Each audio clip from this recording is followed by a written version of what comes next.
गांधी और कल्पना चावला जैसी बन जाती है। लेकिन जब वो शस्त्र उठाने पे आ जाए तो अंग्रेजों को धूल चटाने वाली वो झांसी की रानी जैसी वीरांगना हो जाती है। यह नारी जाति अगर लक्ष्मी और सरस्वती का रूप है तो जब ये विकराल रूप लेगी तो वध करने के लिए काली और दुर्गा जैसे रूप को भी ले सकती है। नोट की पेटी और घर में बेटी ये नसीब वालों को ही मिलती है। तहजीब देखते हैं अक्सर गरीब के घर, दुपट्टा फटा ही सही लेकिन रहता सर पर है। हमें नाज है भारत की उस संस्कृति पर जहां एक छोटी सी लड़की गुड़िया भी खरीदती है तो उसके लिए दुपट्टा साथ लेती है। इस कछुए को देखिए, ये अपने खोल से बाहर आ गया। इसको लगता है कि इसे आजादी, फ्रीडम मिल गया, लेकिन इसे एहसास ही नहीं है इसने अपनी एक सुरक्षा कवच खो दिया। आजकल की जो न्यू जनरेशन आई है ना, वो फ्रीडम को अलग डिजाइन में सोच रही है। उन्हें लगता है कि भाई हमें कपड़े पहनने की जो आजादी मिल जाए वही फ्रीडम है। देखिए, आपको जो पहनने के लिए, ओढ़ने के लिए बोलता है ना, वो इसलिए बोलता है कि भारत में जो लड़कियां होती हैं वो देवता की तरह, देवी मानी जाती है। ये जगत जननी माँ सीता की भूमि है। यहाँ लड़कियां पवित्र होती हैं, गीता की तरह पवित्र होती हैं। इसलिए लोग उन्हें कहते हैं कि तुम पवित्रता की चिन्ह हो, इसलिए अच्छे से रहो। आप देखिए, गीता या पुराण जैसे किताबों को इंसान ढक कर रखता है, और मामूली अखबार और मैगजीन वगैरह को लोग कैसे भी फेंक देता है, उस पर जिल्द कवर नहीं लगाता है। इसलिए लोग बोलते हैं जो पवित्रता की साइन है। ये हमारी संस्कृति है। और वेस्टर्न कल्चर जो है, वहां लड़कियों को पवित्रता या देवी का रूप नहीं दिया जाता है, इसलिए उनको जो पहनना है पहने, वो करे, वो आजादी है। तो ये हमारी संस्कृति है। और अगर आपको लगता है कि नहीं वेस्टर्न संस्कृति अच्छी है तो गलत है। दुनिया में सबसे बेहतरीन संस्कृति भारत की है, जो आदि से है और इसे कोई मिटा नहीं सका है। यूनान, मिस्र, रोमा सब लुट गए जहां से, लेकिन मगर है बाकी नामो निशा हमारा। कुछ बात है कि हस्ती मिटती नहीं हमारी, सदियों रहा है दुश्मन दौरे जमा हमारा। भारत में लड़कियों की जिंदगी बड़ा दुविधा में रह जाती है। बहुत वो लोग अपने आप को कंप्रोमाइज करके चलती हैं। जब लड़की घर में रहती है तो उसकी माँ उसे सिखाती है, बोलती है कि ये तो पराए घर जाएगी। बेचारी जब बड़ी होती है, जब उसकी शादी हो जाती है, तो फिर उसकी सास कहती है कि ये तो पराए घर से आई है। बेचारी का खुद का घर भी रहने नहीं दिया लोग, फिर भी वो अपने घर को, जिसे उसकी सास कहती है कि पराए घर से आई है, उस घर को वो घर बनाती है। वरना अगर कोई औरत घर में ना रहे ना, तो घर घर नहीं, एक मकान होता है। उसे अच्छे से सजोने का काम एक महिला ही करती है। घर में सबको, माँ बहन सबको, जितने भी हैं, सबको आपस में समन्वय बना के रखना चाहिए। देखिए, घर में ना होता क्या है कि सबको आपस में लेके चलना है। अगर हम दूर तक जाना चाहते हैं तो हमें साथ चलना पड़ेगा, और जल्दी पहुंचना चाहते हैं तो अकेले चलना पड़ेगा। हमारा जो भारतीय समाज था पहले, देखिए, जब हमारी अपनी संस्कृति, सारे लोग मिल के रहते थे, और वेस्टर्न कल्चर आया, हम अलग, ये अलग, ये उतना अच्छा नहीं लगता है। माँ बाप सबको, सास ससुर सबको मिलकर रहना चाहिए। एक सास की जो उम्मीद होती है अपने बहू से, वो सोचती है कि मेरी बहू हमको मेरी बेटी की तरह प्यार करे, माने। तो ये एक सास का भी कर्तव्य बनता है कि वो अपनी बहू को बहू ना समझे, बेटी की तरह माने। रिश्ते दोनों ओर से निभाए जाते हैं। हाँ, थोड़ा कम बेस तो दोनों ओर से होगा, उसमें एडजस्ट करना चाहिए उसे, जो पढ़ा लिखा है, जिसकी सोच समझ अच्छी है। क्योंकि रिश्ते निभाना है, थोड़ा कम बेस होती है। कोई अगर नहीं उतना बराबरी का प्यार दे रहा है तो आप ही कर दीजिए। रिश्ता निभाना है, कोई मुकाबला थोड़ी हो रहा है कि नहीं एकदम बराबरी में ही चलेंगे। देखिए, जो कमजोर इंसान होता है ना, वो बदला लेता है, और मजबूत इंसान जो होता है वो माफ कर देता है। लेकिन समझदार इंसान नजरअंदाज कर देता है। तो जिंदगी में बहुत सारी चीजें आती हैं जहां हमें दूसरों की गलतियों को नजरअंदाज करके चलना होता है, क्योंकि रिश्तों को समेट के चलना है। भारत का समाज पुरुष प्रधान समाज है। यहाँ पुरुषों की एक मेंटेलिटी हो गई कि नहीं, औरतें घर की चार दीवारी की चीज है। उन्हें लगता है पुरुष ही सबसे मजबूत है। अरे भाई, एक महिला को देखो, 5 किलो का बच्चा पेट में लेकर सुबह सबसे पहले उठती है, घर का सारा काम करने के बाद सबसे बाद में सोती है, और ये मर्द कहते हैं कि औरत कमजोर होती है। जिस तकलीफ में एक मर्द की मौत हो जाती है ना, उससे 30 गुना ज्यादा तकलीफ होती है एक औरत को जब वो अपने बच्चे को जन्म देती है। इसीलिए कहते हैं कि दुनिया में सबसे ज्यादा भरोसा अगर किसी पे कर सकते हैं तो हम अपनी माँ पे कर सकते हैं, क्योंकि हमारी माँ दुनिया से या औरों की तुलना में हमें 9 महीने पहले जान रही होती है, क्योंकि उसने हमें अपने गर्भ में रखा है। यहाँ पर खुदा का काम था हिफाजत करना, वो माँ करने लगी। खुदा का काम था मोहब्बत करना, वो भी माँ करने लगी। देखते ही देखते उसके नजरों के आगे कोई परवरदिगार हो गया।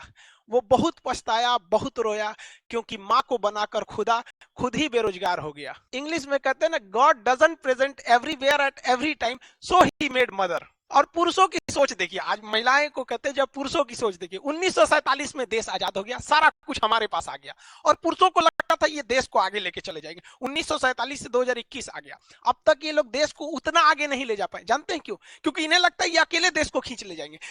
लेकिन जिस दिन पुरुषों से कंधे से कंधा, कदम से कदम मिला के हमारी देश की महिलाएं, बहनें, बेटियां साथ चलने लगेंगी ना, उस दिन देश का विकसित होने का सपना हकीकत में बदल जाएगा। लेकिन जब तक हम ये सोचेंगे कि नहीं, हम महिलाओं को छोड़ के आगे बढ़ ही नहीं सकते हैं, जीने के लिए तो जानवर भी जी लेते हैं, ऐसा नहीं है। हमें अपने साथ लेकर इन्हें चलना पड़ेगा, क्योंकि एक पक्षी कभी अपने एक पंख से उड़ ही नहीं सकता। पुरुष समाज का कहना क्या है कि पुरुष जितना कामयाब हो सकता है, जितनी बुलंदियों पे जा सकता है, जितनी सफलताओं को छू लेता है, उतनी एक महिला नहीं जा पाती है। हाँ भाई, आपका कहना सही है, लेकिन जानते हैं ऐसा क्यों होता है? क्योंकि किसी महिला को सलाह देने के लिए उसके पास पत्नी नहीं होती है। पुरुष के पास फ्रस्ट्रेशन होगा, जब कहीं हेडेक हो जाएगा तो अपना सारा फ्रस्ट्रेशन पत्नी के पास आके दूर कर लेगा। ये चीज किसी महिला को नहीं मिलती, क्योंकि उसका पति उसका फ्रस्ट्रेशन नहीं दूर कर पाता। ये महान होती है महिलाएं, सब कुछ करती हैं, जब से आती हैं बहू बन के, किसी के घर में बेटी बन के, हमारी माँ के रूप में, ये हमारे लिए जीवन पर्यंत करने लगती हैं। बिना किसी स्वार्थ निस्वार्थ के ये हमारे लिए सेवा करती हैं। इतना सब करने के बावजूद भी बहुत से ऐसे मेल होते हैं जो ऑफिस का गुस्सा आके अपनी पत्नी पे उतार देते हैं। ऐसे लोगों को धिक्कार है। नायाब होते हैं वो मर्द जो गुस्से में भी औरत से बात करने की तहजीब नहीं भूलते। एक औरत बहुत सीधी चीज होती है। कहा जाता है औरत जो होती गाय होती, उसे क्या है, थोड़ा सा कोई इसका केयर कर दे, कभी कुछ खाना बना के लाए तो कोई तारीफ कर दे, खाना थोड़ा सा खराब भी बनाए तो तारीफ कर दे कि बहुत अच्छा बना है, उसके कामों को थोड़ा एक बार करेज कर दे, हाँ तुम तो बहुत अच्छा काम कर लेती, उसके किसी चीज के लिए उसमें हमेशा उसकी केयरिंग नेचर में वो इतना ऐसे ही खुश हो जाएगी। उसको नहीं चाहिए ताजमहल हो आज की, कोई नहीं मांगती, बस थोड़ा सा केयर मांगती है आपसे। ये सब चीजें भी अगर कोई पुरुष नहीं दे सकता है तो उसको पुरुष कहलाने से क्या फायदा? समाज में पुरुषों को पढ़ाई पे ज्यादा महत्व दिया जाता है। जब कोई एक पुरुष पढ़ता है तो उससे केवल एक व्यक्ति पढ़ रहा होता है, पूरा समाज नहीं। लेकिन अगर कोई एक औरत पढ़ लेती है तो उससे एक पूरी पीढ़ी पढ़ लेती है। आप ये देखे होंगे बहुत बार कि कोई व्यक्ति है पढ़ा लिखा है, उसकी पत्नी अनपढ़ है, तो हो सकता है कि उसका बेटा अनपढ़ हो सके, पूरा पढ़ाई ना कर सके। लेकिन अगर एक महिला पढ़ी लिखी है तो कभी भी अपने बच्चे को भटकने नहीं देगी, ये एकदम निश्चित है। वहां पर महिला ही, माँ ही हम लोग की सबसे पहली टीचर होती है। हमें स्कूल में क्या करना है, कौन सा ड्रेस पहनना है, नहाना है, माँ से ही तो हम लोग कहते थे आज टिफिन में ये ले जाएंगे। बचपन में जब हम लोग स्कूल जाने का मन नहीं करता था तो माँ कितने प्यार से बहलाती थी, अच्छा ये ले लो, 1 रुपए ले लो। आज जब कमाने लगे तो समझ में आया कि उस लाखों रुपए की कोई अहमियत नहीं है जो स्कूल जाते समय माँ 1 रुपए दिया करती थी। माँ प्यार से भेजती थी स्कूल, आज तुमको टिफिन में ये बना देंगे, तुम ये खाना लेकिन स्कूल चले जाओ। आज उसी प्यार का, उसी डांट का नतीजा है जो को हम और आप आज जहां भी हैं वहीं है। वो एक औरत ही थी हमारे रूप में, हमारे समाज में वो एक देवी बन के जी रही है। लोग बात बात में औरतों को मतलब नीचा दिखाने लगते हैं, दबाने लगते हैं। ऐसा नहीं है। लड़कियों को भी कहते हैं आपको फ्रस्ट्रेट नहीं होना है, अभी आप कांच है इसलिए चुभ रही हैं। जिस दिन आईना बनेगी ना पूरी दुनिया देखेगी आपको यहाँ पर। और किसी की आलोचना से घबराना नहीं चाहिए, क्योंकि लोग बुराई तभी करते हैं जब आपकी बराबरी नहीं कर सकते, वरना बराबरी करने वाले या अच्छे लोग कभी किसी की बुराई में अपना टाइम बर्बाद नहीं करते।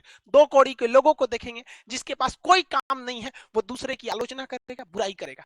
हाँ, आप आगे हैं, आप आगे जाके गार्जियन बनेंगे, या जो गार्जियन है अपने बाल बच्चों को डांटते हैं उन्हें ये कहते हैं कि कभी भी किसी को भी समाज के बीच में नहीं डांटना चाहिए। अगर तारीफ करना है तो समाज के बीच में कीजिए, और अगर डांटना है तो उसे अकेले में समझाइए, क्योंकि बदलना उसे है, दुनिया को नहीं जो दुनिया के सामने दिखा रहे हैं। और किसी को भी आलोचना करते हैं या डांटते हैं तो लास्ट में उसको कुछ प्रशंसा भी कर दीजिए कि देखो तुम ऐसा गलत करते हो लेकिन तुम पहले तो अच्छे थे, फिर भी कर सकते हो, ताकि उसे ऐसा ना लगे कि आप उसे डांटने की व्यू से कर रहे थे। आप अपनी बातों को करके अच्छे से समझा के चलिए। इस देश को हम सारे परिवार की जरूरत है। ये देश है ना एक ट्रेन की तरह होता है, हर परिवार इस ट्रेन का एक चक्का है। एक भी पहिया अगर सही से नहीं चलेगा इस देश को बहुत तकलीफ होगी। समाज के सारे लोगों को कहते हैं भाई दूसरे की बुराई निंदा नहीं करनी चाहिए, क्योंकि देखिए दूसरे की बुराई करने से बेहतर है खुद को सही कर लेना चाहिए। अगर हम खुद को सही कर लिए तो इस समाज से एक बुरा व्यक्ति, एक बुरा इंसान कम हो जाएगा। लोग दूसरे में बहुत कमियां निकालते हैं, चलो एक मुलाकात आईने से करते हैं।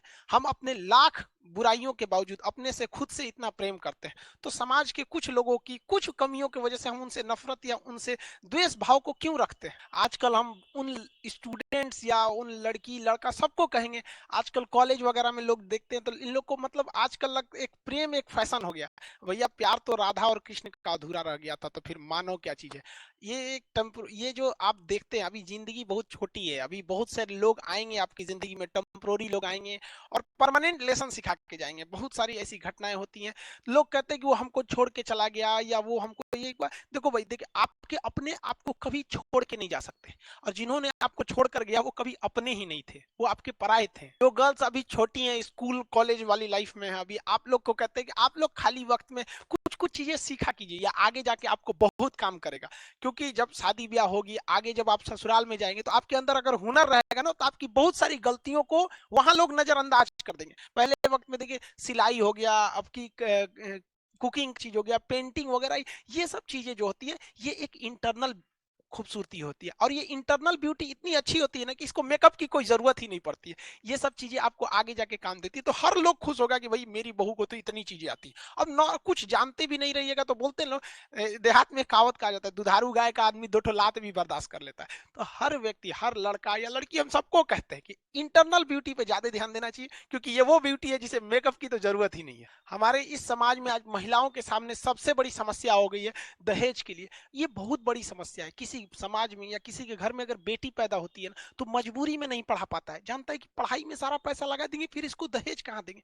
अरे उन मर्दों को कहते हैं यार, दहेज लेने से बेहतर है जिम्मेदारी लो, वरना मोछ रखना मर्द थोड़ी होता है, मोछ तो कुत्ते और जानवरों को भी होते हैं यहाँ पे। और आप सारे गार्जियन से हम हाथ जोड़कर विनती करते हैं, जिनकी भी बेटियां हैं, अगर आपसे कोई दहेज मांगता है ना, तो उसको भीख दीजिए, भीख। अपनी बेटी मत दीजिए उसको, क्योंकि पैसे से आप अपनी बेटी ने, देखिए पैसे से कोई किसी की खुशियां नहीं खरीद सकता है। आप वैसे लड़के को दीजिए जिसके अंदर इंसानियत हो, जो आपकी बेटी को अपना जीवन साथी की तरह स्वीकार करे, ना कि उसे पैसे की तरह तौल सके उसे। ऐसी समस्या आप देखते हैं हमारे समाज में आए दिन। बच्चे, किसी की हंसती खेलती जिंदगी बर्बाद हो जाती है दहेज वगैरह की वजह से। ये सारी चीजें हमारे समाज में, अभी हालिया घटना जो हुई है, जो है साबरमती नदी में जो आयशा ने सुसाइड कर लिया। हालांकि सुसाइड सारे लोगों को कहते हैं, कोई सोल्यूशन नहीं है सुसाइड। ऐसा नहीं है कि बहुत सारी तकलीफें होती, तकलीफ जिंदगी में सबको आती है। ऐसा नहीं है कि तकलीफ किसी को नहीं होती। तकलीफ क्या होती है, तकलीफ किसे कहते हैं, ये उस बच्चे से पूछिए जो काम करता है रोटियों के लिए खिलौनों के दुकान में। तकलीफें सबकी जिंदगी में होती है, सुसाइड कोई ऑप्शन नहीं होता है। लेकिन हम पुरुष समाज को ये चाहिए, क्योंकि बाप के ऊपर बहुत जिम्मेदारी होती है। उस बाप से पूछिए ना जिसकी जमीन धन दौलत भी चली गई और उसकी फूल सी बेटी भी चली गई। और हद तो हम कमीनापन तब देखते हैं जब कोई किसी की बेटी की शादी में जाता है और कहता है कि खाना अच्छा नहीं था। अरे यार, वो एक दिन के खाने के लिए किसी बाप ने अपनी पूरी जिंदगी की कमाई लगाई हुई थी, उसकी तो मेहनत रखो यार। अच्छा नहीं भी रहे तो कम से कम बोलो ना यार कि अच्छा लगा। ये तो है जिंदगी का, ऐसा थोड़ी है कि आखिरी खाना है। आए दिन हमारे समाज में महिलाओं के साथ जो अत्याचार बढ़ते जा रहा है, ये एकदम असहनीय है। आप देखिए ऐसे कितने एग्जाम्पल दिखेगा। लेकिन हमारी कानून व्यवस्था भी उतनी मतलब लचर हो चुकी है एक तरह से। आप देखिए निकिता तोमर के साथ जो घटना हुई थी, कितनी मार्मिक घटना थी। उस बच्चे की क्या गलती थी? हरामी के बच्चे ने उसको कहता है कि मुन्ना भाई, हमने फिल्म देखा था, उसमें मिर्जापुर में मुन्ना भैया, उसको देख के गोली मार दी। बताइए, सीसीटीवी कैमरा के साथ बच्ची को गोली मार दी है ये सब। लेकिन हमारे देश का सिस्टम देखिए कितना खराब, कि सीसीटीवी फुटेज है, इस बच्ची की जान चली गई। इस बच्ची से माँ बाप को कितनी उम्मीदें थी, निकिता तोमर से, पढ़ने वाली बच्ची थी, कॉलेज में एग्जाम दे के आ रही थी, इसने गोली मार दिया। लेकिन हमारे देश का सिस्टम देखिए, सबूत कानून सब कुछ रहते हुए यहाँ पर इसको आज तक ये लोग अभी आराम से है। लो यहाँ पर अभी मुकदमा चलेगा, लंबा चलेगा। मुकदमा के बाद जब फांसी होगी तो एक से एक हमारे देश में वकील साहब हैं, ये आके कहेंगे कि फांसी सोल्यूशन नहीं है, मतलब आरती उतारे वही सोल्यूशन है। यहाँ पर इन लोगों को निपटा देना चाहिए अभी तक में। लेकिन क्या कीजिएगा, ये कार्नवालिस जब भारत में शासन में थे ना, हम लोग जब गुलाम थे, तो इसने खुद कहा कि मैंने अपने जीवन में सबसे ज्यादा अगर बलात्कार कहीं किया तो भारत में किया। और कानून ही ऐसा बनाया गया यहाँ पर भारत में कि किसी भी महिला को न्याय मिलाना असंभव हो जाएगा। आप चाहे देखिए निर्भया कांड को देखिए, जिसने पूरे देश को हिला दिया, 2012 की घटना, उसे फांसी मिला 2020 में आके, जबकि पूरी दुनिया देखी थी। उसको हाई कोर्ट का चक्कर, मर्सी अपील, ये अरे इन सब सचुरों को टपका देना चाहिए। यहाँ पे इन लोग को लेके झेल रहा है। ये बच्चे लोग कितने प्यार से पालते हैं बच्चों को, उसको कितना ख्याल रखते हैं। कोई उसको गुंडा आके गोली मार देगा यहाँ पर और हम लोग देखते रहेंगे। आप बताइए, ये हमारे सिस्टम का फेलियर नहीं है क्या यहाँ पर? यहाँ पर ऐसे लोगों को फास्ट ट्रैक कोर्ट होना चाहिए कि इस तरह से रेप, मर्डर, खुलेआम ऐसे कुछ एसिड अटैक जैसी घटना होती है 6 महीने के अंदर डेली डेली सुनवाई किया जाए, तुरंत न्याय मिलेगा। यहाँ पर डेली सुनवाई की जाए, ऐसा नहीं कि अगली तारीख 1 महीना बाद आइएगा, आज आए कल आए, तब तक कंटिन्यू आते रहिए जब तक न्याय नहीं मिल जाता है। तभी हमारी बहनों को, हमारी माओ को सुरक्षित रह सकती है, क्योंकि अगर हमारी देश की देवियां सुरक्षित नहीं रहेंगी तो हमारा देश कहां से सुरक्षित रहेगा। ये बात हम स्वीकारते हैं कि पुरुष समाज ने महिलाओं के साथ बहुत ही ज्यादती भी की है। कहा जाता है कि हर एक सक्सेसफुल आदमी के पीछे किसी औरत का हाथ होता है, लेकिन हर सक्सेसफुल औरत के पीछे वो औरत स्वयं होती है, कोई मर्द का हाथ नहीं होता है। यहाँ पर औरतों को हारना नहीं है, डट के काम लेना। आप तो देवी हैं, साक्षात देवी। आप लोगों ने रात कितनी भी बड़ी क्यों ना हो, सुबह होने से नहीं रोक सकती है। एक इस देश, जब आप लोग को भी मौका मिलेगा, बड़े से बड़े पोस्ट पर जाइए, पढ़ाई लिखाई जी जान से करिए, और एक दिन दिखा दीजिए इस समाज को कि दुनिया आपको देखती रह जाए, क्योंकि दुनिया सुनना नहीं देखना चाहती है। आपकी किस्मत आपको जरूर एक मौका देगी, लेकिन मेहनत कीजिए, क्योंकि आपकी मेहनत इस दुनिया को चौंका देगी। स्टूडेंट्स को कहते हैं, आप ये मत सोचिए कि 1 महीने में क्या होगा, 1 साल में क्या होगा। आप ये सोचिए कि अभी जो 24 घंटा आपके पास, इसमें आप क्या कर सकते हैं इस 24 घंटे के अंदर अंदर, क्योंकि कुछ पाने के लिए कुछ खोना नहीं, बल्कि कुछ करना पड़ता है। इस समाज का एक दस्तूर है कि आप कब सही थे ये कोई याद नहीं रखेगा, लेकिन आप गलत कब थे ये कोई भूलेगा ही नहीं। तो इस दस्तूर है, ये सबके साथ होता है, इसे लेकर चलना है। समाज के जब दर्द और कड़वी बात, जब ये दोनों सहन होने लगे आपसे, तो समझ जाइएगा आप जीना सीख गए। हम भी कभी कभी महिलाओं को, लड़कियों को कुछ कुछ बोल देते हैं, आप बुरा नहीं मानेंगे। देखिए, क्लास की भी जो लड़की रहती है वो भी समझती है, देखो भाई हमारे साथ भी एक खराबी क्या है, भगवान ने हमको बहन ही नहीं दिया, अब आप बताइए हम झगड़ा किससे करें। वो भाई बहन का झगड़ा ना, वो दुनिया का सबसे अच्छा झगड़ा होता है। वो सुबह झगड़ा करेंगे, फिर शाम को दोनों एक हो जाएंगे। यार हमको मतलब भगवान ने दिया ही नहीं। और कहते हैं कि लड़की बहन उसी को मिलती है जो बहुत तकदीर वाला होता है। तो थोड़ा सा तकलीफ होता है, हम किससे झगड़ा करने जाए बताइए। तो आप ही लोग मिल जाते हैं लोग, तो हम कुछ कुछ बोल देते हैं। यहाँ ऑफलाइन जो क्लास में पढ़ने आती है उन लोग को भी कुछ बोल बोल देते हैं, हम कुछ कुछ बोल देते हैं, वो भी बुरा नहीं मानते। सारे स्टूडेंट लोग जो है मन लगा के पढ़ाई कीजिए, इतना पढ़िए ना, इतना कामयाब होइए कि जब किसी के घर में लड़की जन्म लेना तो वो टेंशन ना ले कि मेरे घर में लड़की जन्म ली, वो आपका एग्जाम्पल दे कि मेरी बेटी है, मेरी बेटी किरण बेदी बनेगी, मेरी बेटी ये बनेगी, कल्पना चावला बनेगी। इतनी बुलंदियों पर जाइए ताकि हमें भी बहुत खुशी हो। और हमारी बातों, कभी कभी कुछ लोगों का शिकायत रहता है कि सर आप बोल देते हैं, तो भाई हम चरण छू के माफी मांगते हैं अगर हमारी बातें बुरी लग गई हो तो। हम ऐसे मजाक में करते हैं, कभी कोई सीरियस नहीं करते हैं। समझ आ गया? आई होप आप इसको समझेंगे। और हाँ, गर्ल्स स्टूडेंट्स वगैरह के लिए भाई जो भी एप्लीकेशन बैचेज हैं उसे आप लोग के लिए खोल दिया गया।